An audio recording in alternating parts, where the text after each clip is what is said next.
Olá, boa tarde a todas e todos. O livro que vamos apresentar, o Século XX Português, é uma obra coletiva onde se faz um balanço das vertentes fundamentais da história portuguesa do século XX. História política aos 4 regimes, um ensaio que foi da minha autoria. A história económica, que teve a cargo do Francisco Louçã, a história económica do século XX em Portugal. A história social a cargo do João Teixeira Lopes, a aventura das mulheres, a luta das mulheres no século XX, da Andréa Peniche. A história cultural, a história da cultura do Luís Trindade. E, finalmente, last but not the least, a força histórica do Império, a memória do Império, da autoria do Miguel Cardina. Este ensaio, ou este conjunto de ensaios, repousa, como nós dizemos, aliás, ao introduzir e ao finalizar o livro, em 3 ideias força, se quiserem. A primeira é a da persistência da desigualdade, ou seja, uma longa desigualdade que, apesar das revoluções que pontuam o início e o fim do século XX, a Revolução do 5 de Outubro de 1910, a Revolução do 25 de Abril de 74, 75, o processo revolucionário, é uma desigualdade que se reconstrói e que permanece, e que termina o século XX com acentuadas diferenças na cultura, na política, na sociedade.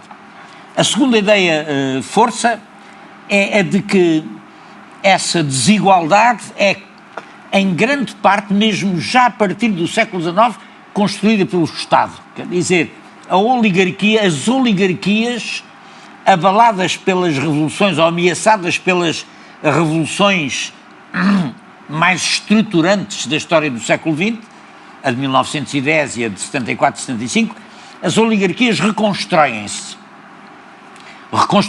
durante o Estado Novo ao abrigo da proteção do Estado, através da reserva do mercado, do condicionalismo industrial, da organização corporativa, através da repressão, através das mais diversas formas de proteção.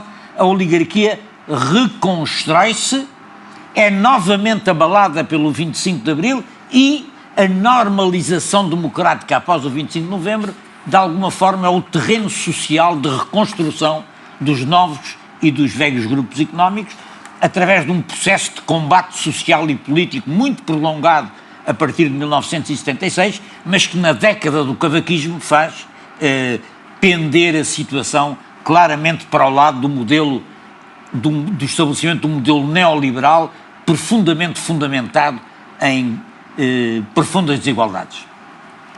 A terceira ideia importante deste livro é que, para além das desigualdades na cultura, na economia, na sociedade, na luta das mulheres, que é um dos trechos importantes deste livro, porque narra essa longa, prolongada, quiçá tardia luta das mulheres pelos seus direitos.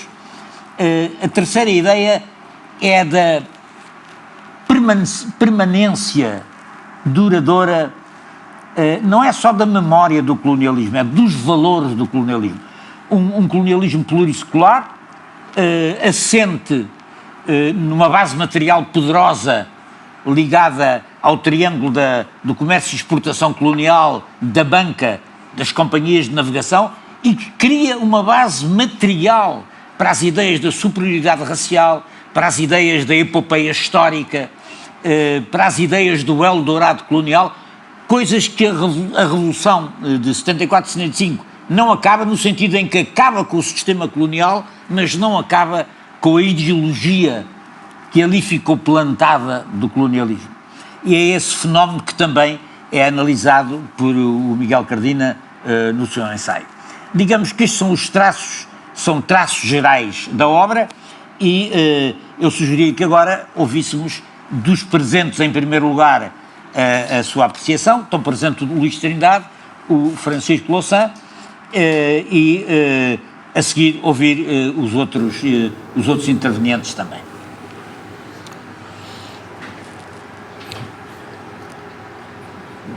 Boa tarde. O Fernando Rosas, que essencialmente coordenou e incentivou este trabalho, fez um resumo de algumas das suas características fundamentais. Isto é uma descrição, uma história do século XX português, feita a partir dos recursos historiográficos tradicionais. Analisamos os factos, os processos, os intervenientes, as forças sociais, os movimentos, as contradições, mas procuramos dar-lhe uma interpretação e uma análise distinta, na verdade distinta daquilo que tem sido proposto por outras histórias de Portugal e em particular sobre o período mais recente, sobre o século XX. Talvez aquilo que mais caracterize esta diferença no que diz respeito à análise económica, o Luís Trindade falará da história da cultura, tal como os nossos outros coautores falarão das dimensões em que trabalharam, sobre a sociedade, sobre a diferença de género ou sobre a memória colonial, mas na análise económica talvez a particularidade mais forte seja uma investigação sobre a modernização conservadora. Na verdade, ao longo do século XX, Portugal transformou-se profundamente, transformou-se do ponto de vista demográfico, do ponto de vista produtivo, do ponto de vista da organização social, mas essa transformação estrutural foi sempre condicionada pela reprodução de uma oligarquia colada às funções do Estado, na verdade produzida e reproduzida pelo Estado, e por isso, em grande medida, o longuíssimo e permanente período autoritário que representa essa combinação. Mas a força do bloco histórico que representou essa jaula oligárquica impôs ao mesmo tempo uma destruição das potencialidades de desenvolvimento, coisa que nós analisamos voltando a olhar para os debates sobre o atraso. Não favorecemos uma historiografia da dependência que atribui uma espécie de subserviência da burguesia portuguesa em relação aos impérios do qual dependeria uma explicação deste atraso. Encontramos nas raízes próprias desse bloco histórico ao longo do tempo. E, portanto, nesse traço da ligação com a burguesia e o Estado está a matriz do autoritarismo português. Na sua expressão colonial está a forma de organização da obtenção das rendas e da distribuição do sobreproduto, e no desenvolvimento desta conformação que, na verdade, recusou sempre ou destroçou sempre as alternativas que foram surgindo, mesmo dentro do próprio regime. O industrialismo nos anos 30 e 40, no período da ditadura, a contestação ao colonialismo, e que conduziu para destas alternativas à Revolução de 1974. E se este atraso e esta forma de organização do Estado foi predominante durante grande parte do século XX, foi reconstituída depois, no último quartel do século, uma última, e a segunda e a última forma no século, de reorganização deste bloco histórico em torno da adesão à União Europeia, portanto, às comunidades económicas europeias, mais tarde a União Europeia, e que que conjugou de uma forma sintética a mobilização, a educação, a formação das elites e da organização do poder social e do poder económico. É nisso que se baseia a nossa história, procurando ter uma visão crítica, informada, polémica e interveniente sobre o que foi o século XX português. Bom, eu fiquei então encarregue do capítulo sobre cultura, cujo título é Dar espetáculo à cultura em Portugal no século XX. A primeira opção, e foi uma opção que procurou aproximar a história da cultura das outras histórias contadas neste livro, a história social, a história política, a história económica, etc., foi precisamente a de contar uma história da cultura em Portugal e não uma história da cultura portuguesa. Portanto, não é uma história ou não é um capítulo onde os leitores poderão encontrar muitos autores e obras, é sobretudo um capítulo onde se procura reconstituir a circulação de palavras, de imagens, de sons, situação social, naturalmente, entre o final do século XIX e o final do século XX. O que se passa, ou o que isto nos permite, ou que eu procurei que isto nos permitisse, foi perceber como estes objetos culturais implicam, precisamente como qualquer outra história política, formas de dominação, formas de resistência e, sobretudo, o que se passa, e que eu procurei ilustrar ao longo de todo o século, é que a forma como as elites olharam para os modos como os portugueses, ou como na sociedade portuguesa, se consumiu cultura, se apropriou das imagens, dos sons e das palavras, foi sempre, tal como nos outros aspectos abordados neste livro, uma forma profundamente elitista, ou seja, as elites acharam sempre que os consumos culturais das populações não eram os consumos culturais apropriados, digamos assim. O que significa também que há aqui, do ponto de vista de quem está a ir ao cinema, a ouvir rádio, a ouvir discos, etc., uma certa resistência em relação àquilo que é suposto ser a cultura oficial. Neste sentido, eu procurei então estabelecer relações muito diretas entre a evolução da história cultural e a história política. Esta também é uma história da dominação e da resistência. Uma relação entre a história cultural e a história económica, porque esta também é uma história da industrialização e do consumo. Uma relação entre a história cultural e a história social. Esta também é uma história onde a alfabetização e o analfabetismo ou a urbanização desempenham um papel importante. E, muito brevemente, a narrativa que o capítulo procura estabelecer é uma narrativa que parte do grande desafio lançado pela gravação de imagens e sons, o animatógrafo e o gramofone, logo no início do século XX, a uma cultura sobretudo letrada. Vai daí para a popularização da rádio e do cinema, já no contexto da queda do liberalismo e da emergência do fascismo em Portugal. E as duas últimas partes do capítulo tentam perceber dois fenómenos que me parecem muito importantes e que, sendo fenómenos culturais, me parecem muito importantes também enquanto fenómenos sociais e políticos. A programação radiofónica primeiro e televisiva depois, ou seja, a massificação social que cada vez cobre mais território de imagens e sons, e para o final do século a generalização dos consumos culturais, quando, sobretudo a partir do transistor nos anos 60, mas depois também com a generalização da posse de aparelho de televisão a partir dos anos 80, mais ou menos, mas também com a entrada no mercado e, portanto, nos consumos culturais de gravadores, de som e de imagem, procurei perceber também como é que esses fenómenos de apropriação nos permitem pensar que também a cultura teve uma história da democratização, e neste caso da democratização precisamente nessa apropriação das imagens e dos sons. E pronto, é este o quarto capítulo, julgo eu, sobre a cultura no século XX português.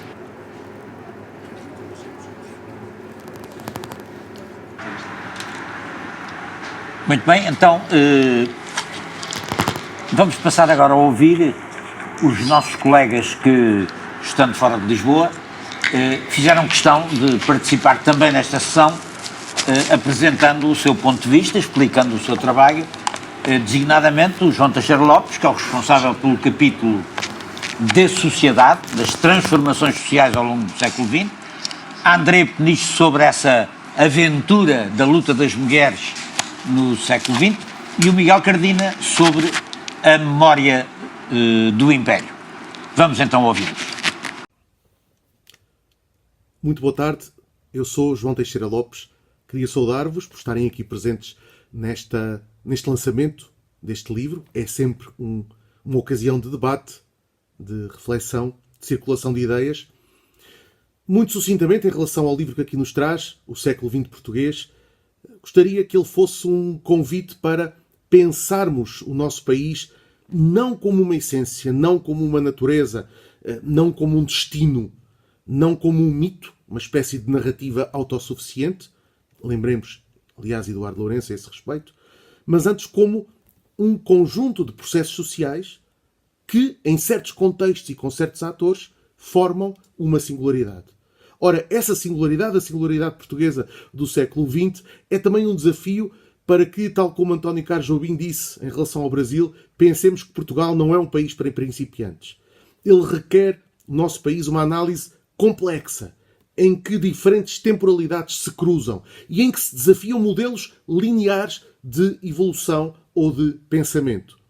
Portugal no século XX mostra como se reconfiguram desigualdades, mostra como essas desigualdades se ampliam, perduram, num quadro de modernização conservadora, e mostra ainda como passado, presente e futuro coexistem. Esta coexistência de assincronismos, este país de contratempos, é uma aproximação possível ao Portugal do século XX. Olá, eu sou Andréa Peniche e sou do Porto. Estudei Filosofia e Estudos de Género e sou editora de profissão.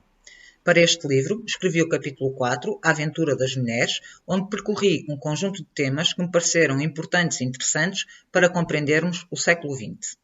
Quero agradecer aos meus companheiros de escrita, o Luís, o Miguel, o Francisco e o João, e muito particularmente ao Fernando, que coordenou a obra e para participar nela me convidou. Quero também agradecer às mulheres da Tinta da China que, com a qualidade do seu trabalho, fazem parecer simples um trabalho que eu sei que não o é.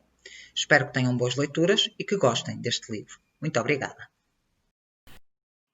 O século XX português é um livro composto por 6 ensaios de natureza autoral, que têm uma abrangência temática e temporal considerável, não são estudos de casos específicos focados num episódio ou num momento histórico, e que têm também algumas linhas de força. Uma dessas linhas de força reside justamente no lugar que o colonialismo vai ocupar na história do século XX português. É um aspecto que surge nos capítulos de Fernando Rosas, que abre este volume, no capítulo seguinte, Francisco Louçã, e é depois um aspecto que eu vou analisar com maior detalhe no capítulo que escrevi. Esse capítulo procura pensar o lugar do colonialismo enquanto realidade política, mas também enquanto representação. Como sabemos, a ideia colonial não é uma construção do Estado Novo, tem raízes anteriores que eu passo em revista. O Estado Novo vai produzir um vínculo muito específico entre nação e império, muito próximo, que depois vai sofrer também oscilações, desde logo com a adesão ao lusotropicalismo, e sabemos também como é que esta história vai terminar com a derrota política na guerra colonial, com o 25 de Abril e com as independências africanas. O que eu procuro fazer numa segunda parte do capítulo é olhar para este passado colonial e perceber como é que ele ressoa no Portugal democrático. Procuro observá-lo a partir de uma análise da memória e do silenciamento da guerra colonial, depois numa análise de uma certa imperiofilia que vai persistindo no país e que de alguma forma demonstra como é que as teses lusotropicalistas são ainda bastante operativas no domínio do discurso político, no discurso publicitário, em monumentos, na produção testemunhal, etc. E por fim olho para o modo como têm vindo a surgir, mais recentemente, alguns debates em torno da memória colonial em Portugal e como é que estes debates são também um convite para desnaturalizarmos e para complexificarmos este imaginário persistente que vincula o império à nação. E, portanto, esses debates são também, de alguma forma, um convite a encerrarmos o século XX. E, portanto, com este livro, com o século XX português, espero que tenhamos conseguido fornecer um quadro geral e complexo daquilo que foram as dinâmicas sociais, políticas, económicas e culturais desse período histórico, mas também habilitar-nos a pensar e a conhecer melhor o presente que nos compete viver.